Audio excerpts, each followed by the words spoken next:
ہر روز لوگوں کو معاف کر کے سویا کریں. پہلے تو اس طرح کا کوئی کام ہی نہ کریں.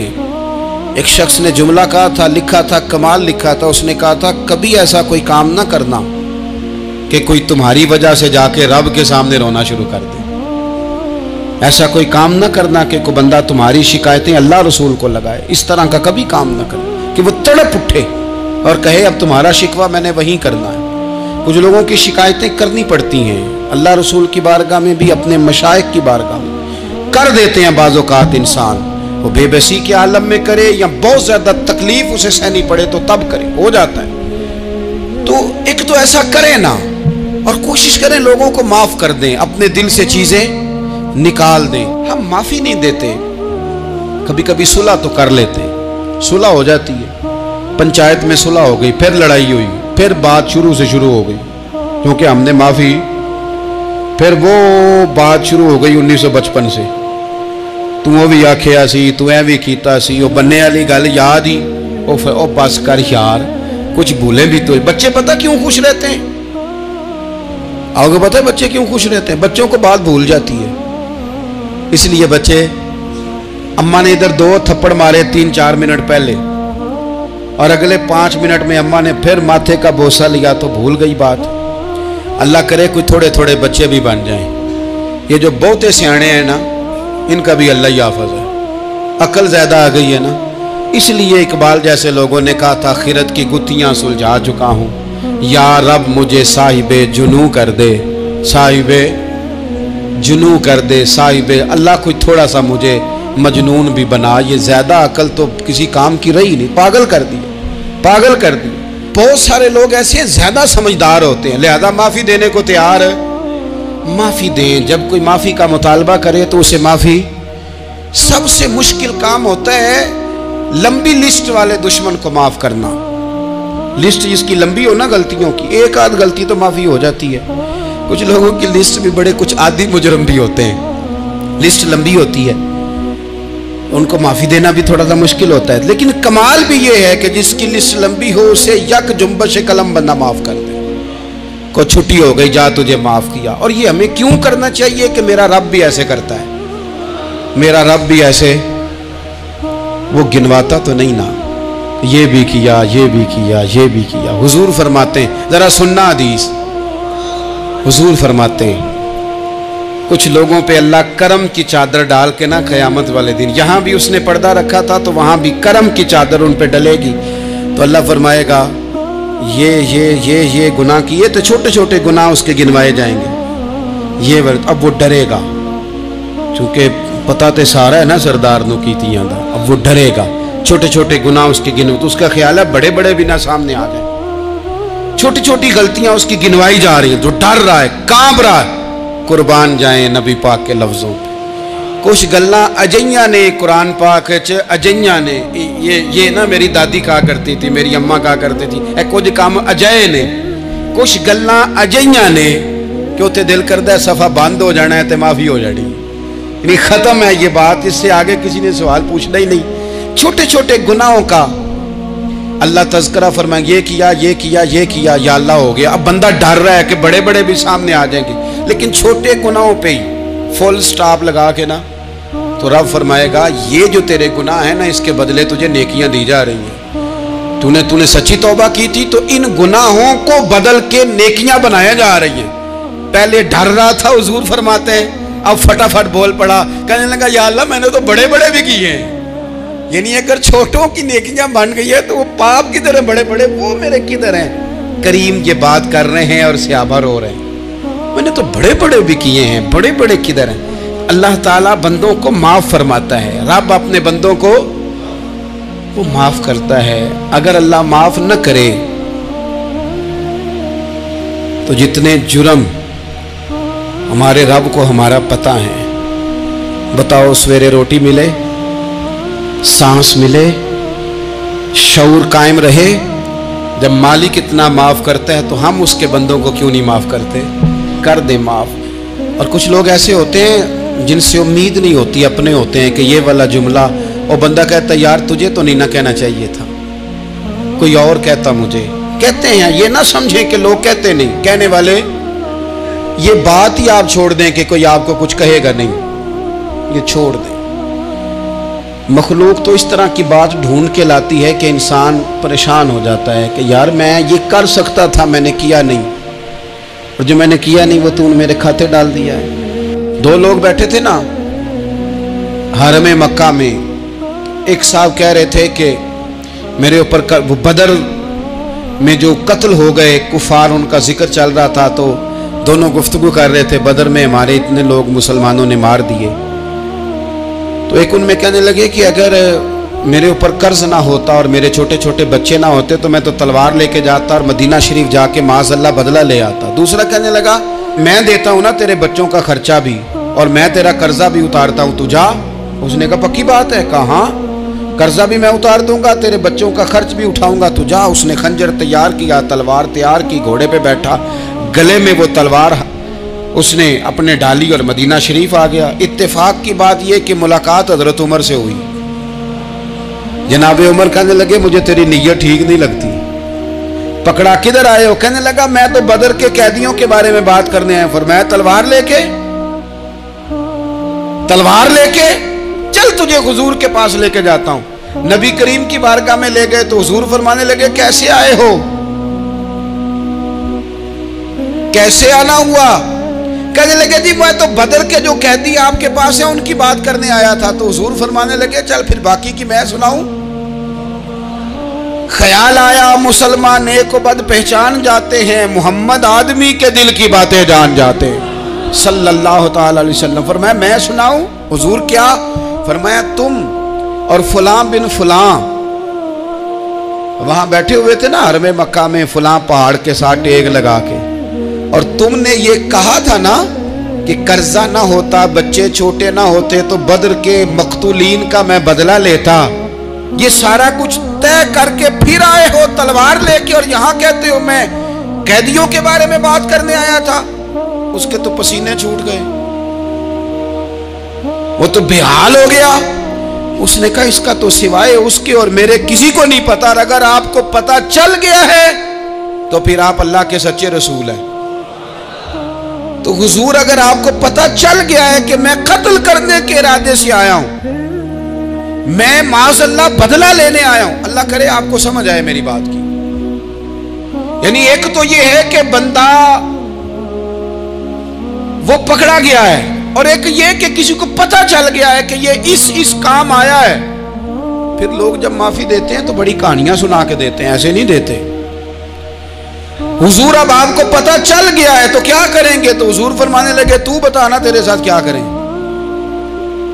اس نے کہا کہ میں نے سنا ہے آپ معاف بڑا کر دیتے ہیں۔ یعنی یہ گھر سے کوئی پیار کرنے نہیں آیا، پھولوں کا گلدستہ لے کے نہیں آیا، تلوار لے کے آیا، لیکن یہ میرے محبوب کا حوصلہ ہے، اور آیا بھی عین مسلمانوں کے بیچ ہے، جو چاہیں اس کے ساتھ کر سکتے ہیں۔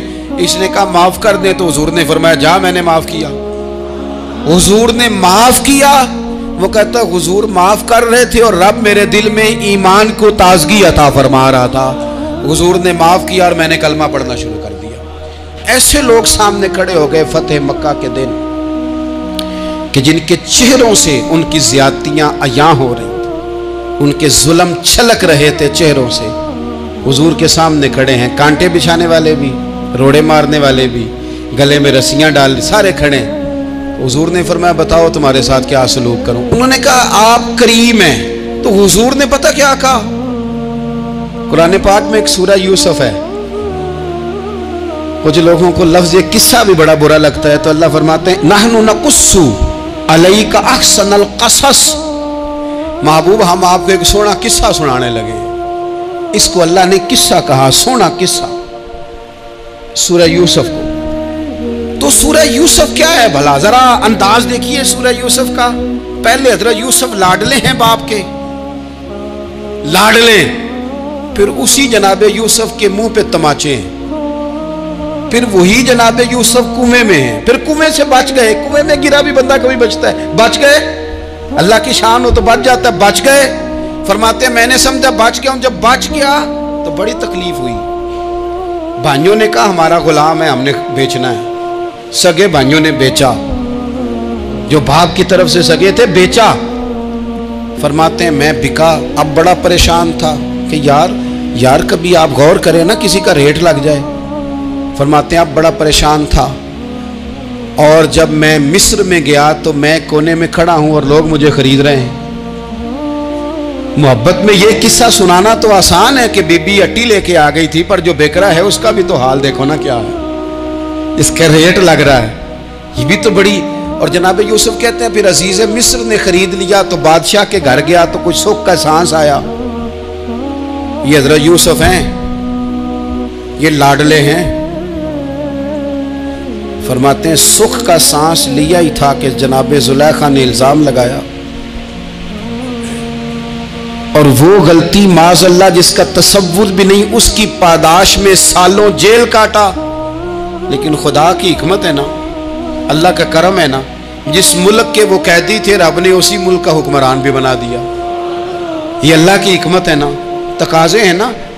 صبح کے تخت نشین شام کے مجرم ٹھہرے، ہم نے پل بھر میں نصیبوں کو بدلتے دیکھا. وہ جو چاہے جب چاہے کر دے.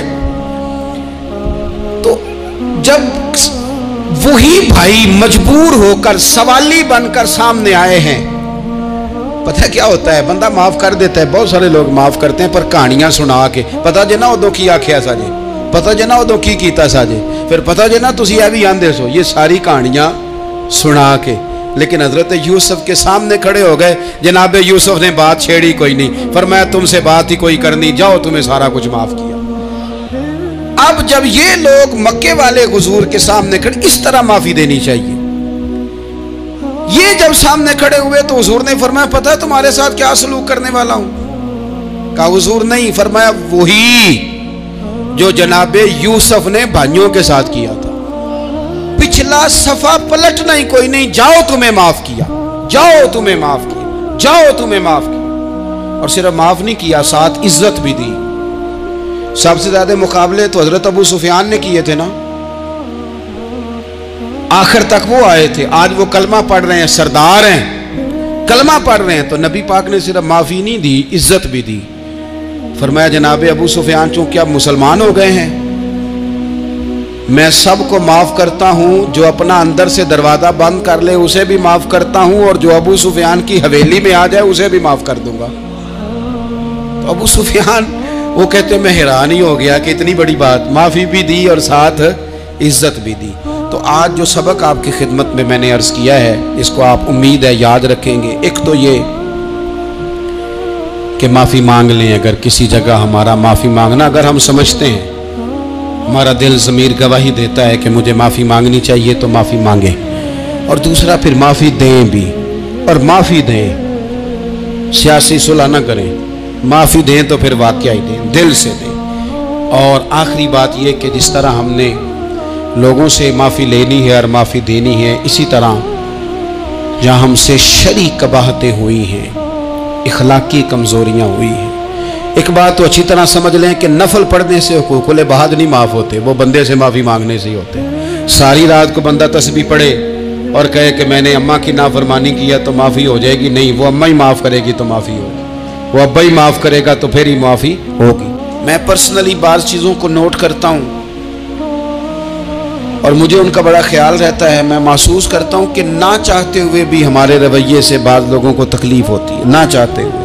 تو حقوق العباد کے مسئلے میں ہم زیادہ کمزور ہو جاتے ہیں. آج یہ سوچنا ہے کہ وہ جو میری ذمہ داریاں ہیں، جو شریعت نے، دین نے، اسلام نے، اور کچھ میں نے خود کہیں شاگرد بن کر، کہیں ارادت مند بن کر، کسی جماعت کا ممبر بن کر، کسی مسجد کی ذمہ داری لے کر، کسی ویلفیئر کام کی ذمہ داری لے کر، کسی غریب کی ذمہ داری لے کر، کسی مزدور کی ذمہ داری لے کر، جو میں نے اپنے اوپر خود چیزیں ضروری قرار دے لی ہیں، میں ان میں کہاں تک کامیاب ہو سکا ہوں. اپنی ذمہ داریوں کا حضرت معاویہ بن خدیج رضی اللہ تعالیٰ عنہ ایک صحابی ہیں، وہ فرماتے ہیں کہ مجھے حضرت عمر نے کہیں بھیجا تھا جہاد کے لیے، تو میں وہ کامیابی کی خبر لے کر دوپہر کو لوٹا. تو عرب شریف کے اندر چونکہ گرمی زیادہ ہوتی ہے، میں نے مناسب نہیں سمجھا کہ میں حضرت عمر کو دوپہر کو جگا کے خبر دوں کہ حضور بے فکر ہو جائیں، اللہ نے کامیابی دے دی. میں نے شام ہونے کا انتظار کیا. یہ ان کے اچھے اخلاق کی علامت.